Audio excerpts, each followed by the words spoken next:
सबसे पहले सर बाजार पर रुख करते हैं, निफ्टी पे राय ले लेते हैं, क्या कैसा दिख रहा है, क्या राय है? थैंक यू लवजी जी। लवजी जी, आपके इस चैनल के माध्यम से पहली बार मैं कुछ नया बताने जा रहा हूँ और कहीं ना कहीं एक सतर्क कर रहा हूँ आपके दर्शकों को। सतर्क कहीं भी डराने वाले हिसाब से नहीं, एक नई थ्योरी के हिसाब से थोड़ा रिसर्च हम लोग का चलता रहता है। तो एक नई जो एक पोजीशन दिख रही है प्लैनेट्स की एंड टाइम थ्योरी की, वहां के हिसाब से देखिए थोड़ा सा सतर्क इसलिए रहना है कि सितंबर और अक्टूबर का महीना, या मैं थोड़ा चला थोड़ा सा आगे बढ़ के नवंबर तक का, सितंबर अक्टूबर नवंबर, ये जो क्वार्टर है सर लवजीत जी, ये बहुत ही वॉलेटाइल क्वार्टर होने वाला है। मैं ऊपर और नीचे के लेवल अगर बोलूं तो या तो ये 19,300 या नहीं तो फिर 15,000। ओके, डराने वाली बात बिल्कुल नहीं है, बिकॉज ये कोई ओवरनाइट नहीं हो जाने वाला है। बट हाँ, कुछ ऐसे सिनेरियो बन रहे हैं क्योंकि हमेशा कहीं ना कहीं कुछ पकड़ में कुछ कॉम्बिनेशन जो होते हैं, एस्ट्रोलॉजिकल कॉम्बिनेशन पॉसिबल नहीं हो पाता है लवजीत जी कि हर कॉम्बिनेशन को हम चेक कर सके, बैक टेस्ट कर सके या देख सके। कहीं कुछ मिस रह जाता है बिकॉज ये सामुद्रिक शास्त्र है और इतना बड़ा शास्त्र है, हर चीज पकड़ पाना संभव ही नहीं है। इसलिए मैं हमेशा ही बोलता हूँ कि I am not the perfect one, I am at the stage of development, improvement रखती रहती है। तो आज पहली बार, बिकॉज ये चीज मैंने कहीं भी अभी तक कहीं भी इस बात का खुलासा ना किया है, ना तो मैंने अपने चैनल्स पे किया है, ना तो मैंने सोशल मीडिया साइट्स पे किया है। आपके चैनल पे पहली बार इस बात को बोल रहा हूँ कि सितंबर अक्टूबर नवंबर थोड़ा सा कॉशस रहना है, ऊपर के लिए भी नीचे के लिए। मतलब मार्केट जिस पकड़ेगा वो एक तरफा मूवमेंट रहेगा, बट ये ओवर द टाइम, या मैं बोलूँ तो नेक्स्ट 15 दिन में मैं ये डायरेक्शन क्लियर कर पाऊंगा। नेक्स्ट वीक भी जब आपके एक चैनल पर मैं जुड़ूंगा और उसके बाद भी तो मैं डायरेक्शन क्लियर कर पाऊंगा। बट अभी फिलहाल के लिए थोड़ा सा कॉशस रहे, बेटर होगा। मैं आपके दर्शकों को बोलूंगा एक बार मार्केट से आप साइड होकर के बैठे, बिकॉज जब तक डायरेक्शन क्लियर नहीं है वहां पर हाथ जलाकर फायदा नहीं है, बिकॉज आपके पैसे कहीं भी फंस भी सकते हैं। तो इसीलिए मैं बोलूंगा एक बार कॉशस रहे, बहुत हल्की ट्रेडिंग ले, वॉल्यूम बेस्ड ट्रेडिंग बिल्कुल भी ना ले। ठीक है, तो कौशन की सलाह है। नितिन जी कह रहे हैं ग्रहों की, नक्षत्रों की स्थिति, बाजार के आंकड़े और फिलहाल जो स्क्रीन पे चार्ट जिस तरीके का दिखा रहा है चाल, उसके अंदर भी कहीं उसका इशारा, अगर मैं उसको कोशिश करूं देखने की कि जो नितिन जी कह रहे हैं, तो कहीं वो एक इशारा हल्का दे रहा है। सलाह है सतर्क रहने की, सावधान रहने की, पोजीशन हल्की रखने की, कोशिश करने की कि अगर आप मुनाफे में हैं तो मुनाफे को वसूलें, थोड़ी देर बाहर आए, थोड़ा साइड में बैठें। ये कह रहे हैं नितिन जी।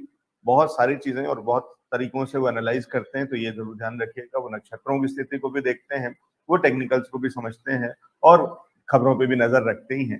तो वो बहुत सारी चीजें कहीं ना कहीं उन्हें इशारा कर रही होंगी। तो वो सारी चीजें जरूरी नहीं है कि वो यहाँ पे बोलें चैनल पे और पब्लिकली बोलें, लेकिन बहुत सारी चीजें आप इससे अंदाजा लगा लीजिए कि वो क्या कह रहे हैं। और कुछ चीजें आपको आगे की भी समझनी होंगी, क्योंकि गाइडेंस है और गाइडिंग साइंस जो ज्योतिष होती है या ये सारी चीजें होती है, वहां पे गाइडेंस आपको मिलता है, आगे की चीजों को, आंकड़ों को आपको समझना होता है। ठीक है, तो सर अभी ये जो आपने बताया, जैसा आपने बात रखी अपनी, फरवरी महीने में जैसे मैंने क्लियरली बोल दिया था कि मार्केट डाउन है। इनफैक्ट लास्ट ईयर अक्टूबर से ही मैं बोल रहा था कि मार्केट में मंदी है, बहुत क्लियरली दिख रहा था। इस जगह पर लवजी जी जहां हम स्टैंड कर रहे हैं ना, वहां से मैंने बोला ना, ऊपर या तो 19,300 नवंबर तक में 19,300 या फिर नीचे 15,000, लेकिन डायरेक्शन उतना क्लियर नहीं है जितना कि मुझे अक्टूबर में या फिर फरवरी महीने में दिख रहा था। इसलिए मैंने बोला कि कॉशस रहने के लिए जैसे मुझे वो डायरेक्शन क्लियर दिखेगा, मैं क्लियरली आपके चैनल के माध्यम से आपके दर्शकों को बता दूंगा कि भाई अब ये डायरेक्शन ये है। तो थोड़ा सा नंबर्स को भी अपना प्ले करने दीजिए रूल, और थोड़े प्लैनेट्स को भी अलाइन होने दीजिए, बिकॉज प्लैनेट्स कंटिन्यूअस मूवमेंट में रहते हैं, उनको तो हम और आप रोक नहीं सकते हैं। सो प्लैनेट्स को अलाइन होने दीजिए, वहां से जो है सो बहुत सारी व्यूज निकलती है।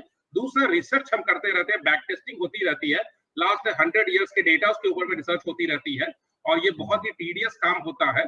सो वो रिसर्च रिपोर्ट अभी पूरी कंप्लीट भी नहीं हुई है मेरे पास में, बट हाँ, इसके ऊपर में रिसर्च चल रहा है, और जैसे ही कंप्लीट हो जाएगा और डायरेक्शन क्लियर हो जाएगा, मैं बता दूंगा कि कहाँ है डायरेक्शन।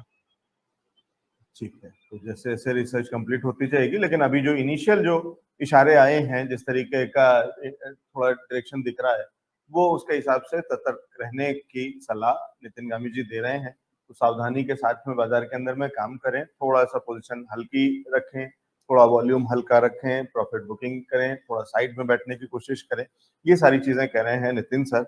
और उससे अंदाजा लगाई कि जब वो कह रहे थे, और कहीं मैं उसको वैसे उससे भी जोड़ करके देखने की कोशिश करूंगी नितिन सर, कि कई बार हमारे एनालिस्ट जो ट्रेड देते हैं, और अभी हम पीछे कुछ दिनों के अंदर में वो फीडबैक भी देख रहे थे लाइव, उसमें चैट में भी था और उसमें था कि दर्शक कह रहे थे कि सर आपका ट्रेड तो सही था और टारगेट भी आया, लेकिन उससे पहले स्टॉप लॉस हिट हो गया, तो हम तो बाहर हो गए, स्टॉप लॉस ट्रिगर हो गया और उसके बाद वो वापस से घूम करके वो ट्रेड, आपके लिए नहीं कह रहा हूँ, किसी एनालिस्ट के लिए, और कुछ ऐसी वाली चीजें और कुछ कहा जा रहा था, तो मैं उससे जोड़ करके देखने की कोशिश कर रहा हूँ कि भले ही ओवरऑल व्यू या बाद का व्यू सब ठीक है कि आगे चल करके हम ऊपर की तरफ देख रहे हैं जो लॉन्ग टर्म में आपने जो सलाह दी, लेकिन अगर बीच में फिर वही बीपी वाली समस्या आई और फ्लक्चुएशन हुआ तो क्यों परेशान होना है, या अगर और डिस्काउंट में मिल सकता है क्यों हम कहाँ से और नई पूंजी लेकर करके हमेशा लेकर के आते रहे कि एवरेजिंग कर लेंगे और फिर से, तो अच्छी बात यह है कि अभी थोड़ा सा रोक लें, एक अच्छा एक जंप मिला है बाजार के अंदर में, इसके अंदर में काफी सारे लोग काफी हद तक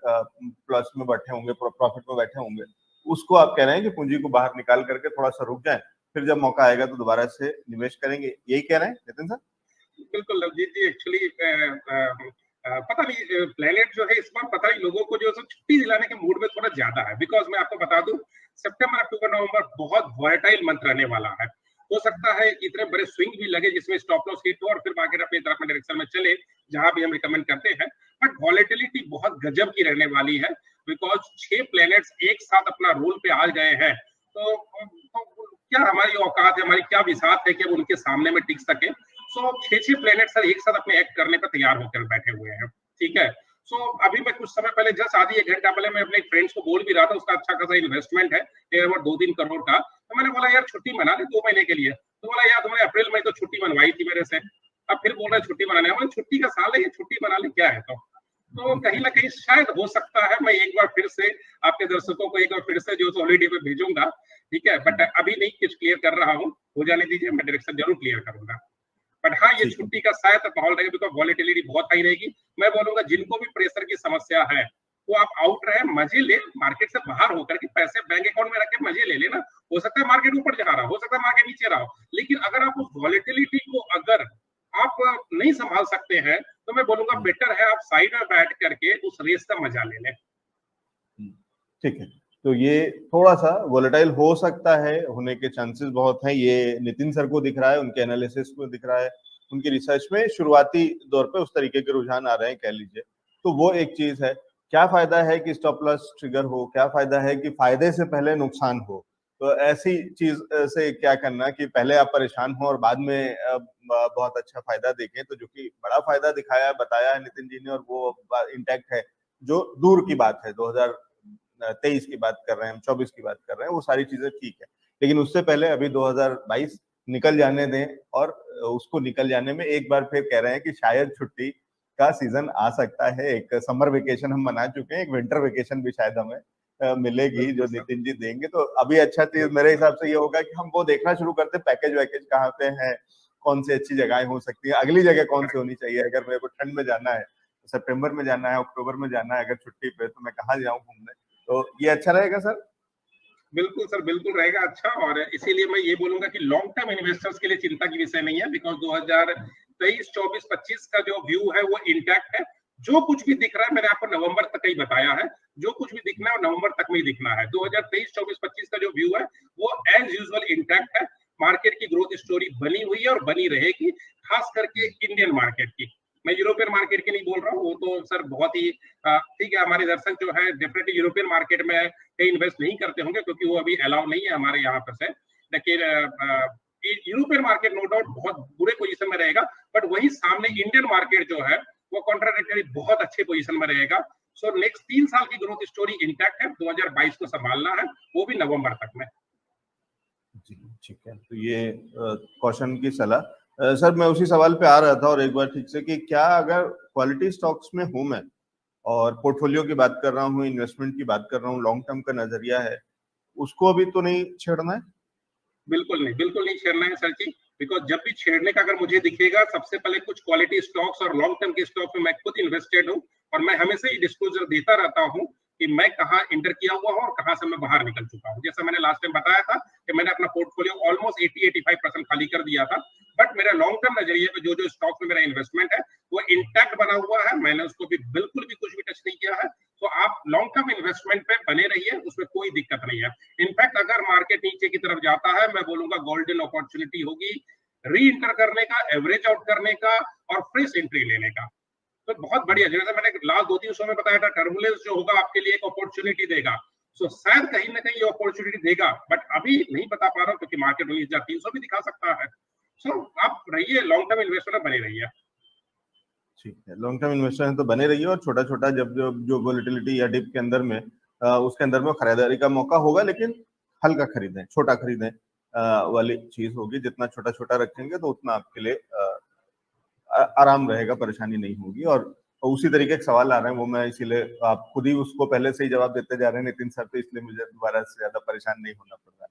बढ़िया है। तो नितिन सर, ये आपने बहुत अच्छे से बता दिया, क्वेश्चन की सलाह दे दी। एक बार मेरे को इससे पहले कि हम आगे की उस पर चले, इस कंक्लूजन में, ये कौन कौन से नक्षत्र हैं जो कि ये जो 6 नक्षत्र आप कह रहे हैं जो कि असर डाल सकते हैं?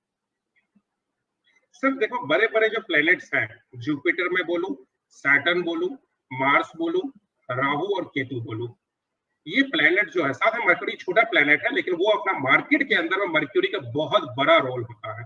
वॉलेटिलिटी जो है ये मरक्यूरी क्रिएट करता है मून के साथ मिलकर के। सो मरक्यूरी जो है लॉन्ग टर्म में इंपैक्ट नहीं लाता है, लेकिन जो बड़े प्लैनेट्स होते हैं, जुपिटर, सैटर्न, मार्स, राहु और केतु, ये लॉन्ग टर्म पे मतलब 2 से 3 महीना, 4 महीना, 5 महीना के होराइजन में बड़ी वॉलेटिलिटी क्रिएट करते हैं। और मरक्यूरी तो इंट्राडे यानी तो फिर 2-4 दिन के अंदर वॉलेटाइल होता ही रहता है, वॉलेटिलिटी क्रिएट करता रहता है। कहीं ना कहीं मून जो है हमारी साइकोलॉजी को इफेक्ट करता है। सो वॉलेटिलिटी क्रिएट हो रही है और मून हमारी साइकोलॉजी पे इम्पैक्ट कर रहा है, और निगेटिव वॉलेटिलिटी है, अगर निगेटिव इंपैक्ट है तो मून कहीं ना कहीं निगेटिविटी क्रिएट करता है और एक पैनिक क्रिएट करता है, ये कॉम्बिनेशन मिल करके। सो ये कॉम्बिनेशन जो है कहीं ना कहीं एक एक्ट करने जा रहे हैं नवंबर तक में, इसीलिए ये पैनिक भी हो सकता है, पैनिक क्रिएट करेगा डेफिनेटली, बिकॉज मून कई बार अपने पोजीशन पे, ऐसा पोजीशन पे आ रहा है इस दौरान में जहां पर वो पैनिक क्रिएट कर रहा है। पैनिक का मतलब ये नहीं कि वो सेलिंग ही होगा, पैनिक का मतलब बाइंग भी हो सकता है। जी ठीक है, ये पैनिक क्रिएट कर रहे हैं, ये कुछ नक्षत्र हैं, थोड़ा परेशान कर सकते हैं। बहुत लंबा समय नहीं, लेकिन छोटा ही सा समय, सितंबर, अक्टूबर, मैक्सिमम नवंबर तक। तो वो कह रहे हैं नितिन जी कि थोड़ा सा यहाँ पे कॉशन, थोड़ा हल्का, थोड़ा थोड़ी थोड़ी छुट्टी, पार्शियल छुट्टी, और डिटेल में आगे चल करके अगले हफ्तों में हम और क्लियर करेंगे। जैसे जैसे उनकी रिसर्च कंप्लीट होती जाएगी तो हमें बताते जाएंगे, लेकिन पहला जो इशारा आया है वो उन्होंने हम तक पहुंचा दिया है, तो सावधान हो जाए। ठीक है।